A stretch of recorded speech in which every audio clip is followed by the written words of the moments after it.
देश के कुछ राज्यों में लगातार बढ़ रहे कोरोना के मामलों से केंद्र सरकार परेशान है।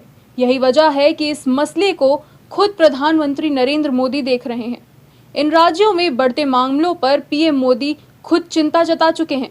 इसको देखते हुए पीएम मोदी आज तमिलनाडु, आंध्र प्रदेश, कर्नाटक, केरल, उड़ीसा और महाराष्ट्र के मुख्यमंत्रियों के साथ वर्चुअल बैठक की और क्या कुछ कहा, आइए देखते हैं।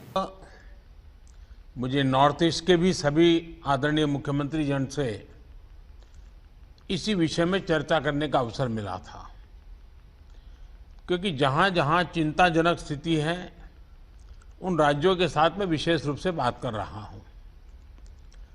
साथियों, बीते 1.5 साल में देश ने इतनी बड़ी महामारी से मुकाबला आपसी सहयोग और एकजुट प्रयासों से ही किया है। सभी राज्य सरकारों ने जिस तरह एक दूसरे से सीखने का प्रयास किया है, बेस्ट प्रैक्टिसेस को समझने का प्रयास किया है,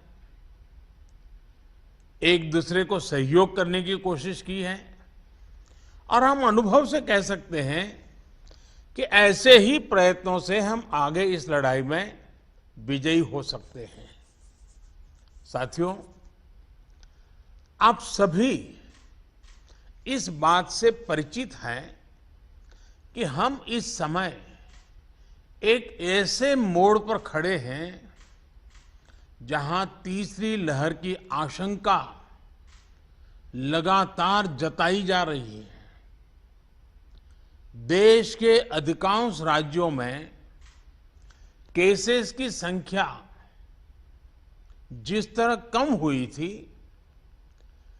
उसने कुछ राहत साइकोलॉजिकली फील होता था, कुछ राहत महसूस हो रही थी। विशेषज्ञ इस डाउनवर्ड ट्रेंड को देखकर उम्मीद भी कर रहे थे कि जल्द ही देश दूसरी लहर से पूरी तरह बाहर आ जाएगा, लेकिन कुछ राज्यों में केसेस की बढ़ती हुई संख्या अभी भी चिंताजनक बनी हुई है। साथियों, आज जितने राज्य, 6 राज्य आज हमारे साथ हैं, इस चर्चा में शामिल हुए हैं, पिछले हफ्ते के करीब 80% नए केसेस आप जो इन राज्यों में है उन्हीं राज्यों से आए हैं। 84% दुखद मौतें भी इन्हीं राज्यों में हुई है।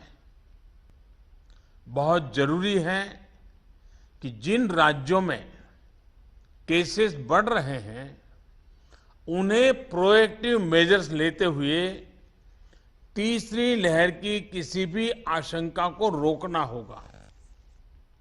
साथियों, एक्सपर्ट्स बताते हैं कि लंबे समय तक लगातार केसेस बढ़ने से कोरोना के वायरस में म्यूटेशन की आशंका बढ़ जाती है, नए नए वेरिएंट्स का खतरा बढ़ जाता है।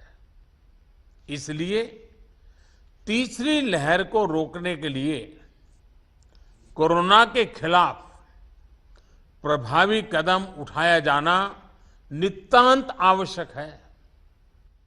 इसके साथ ही सभी राज्यों में आईटी सिस्टम्स, कंट्रोल रूम्स और कॉल सेंटर्स का नेटवर्क मजबूत करना भी उतना ही जरूरी है।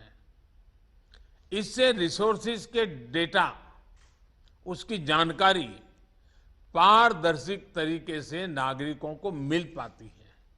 ताजा तरीन खबरों को जानने के लिए देखते रहिए न्यूज प्लस 24/7 चैनल को सब्सक्राइब करें। अपडेट के लिए बेल आइकन को दबाएं।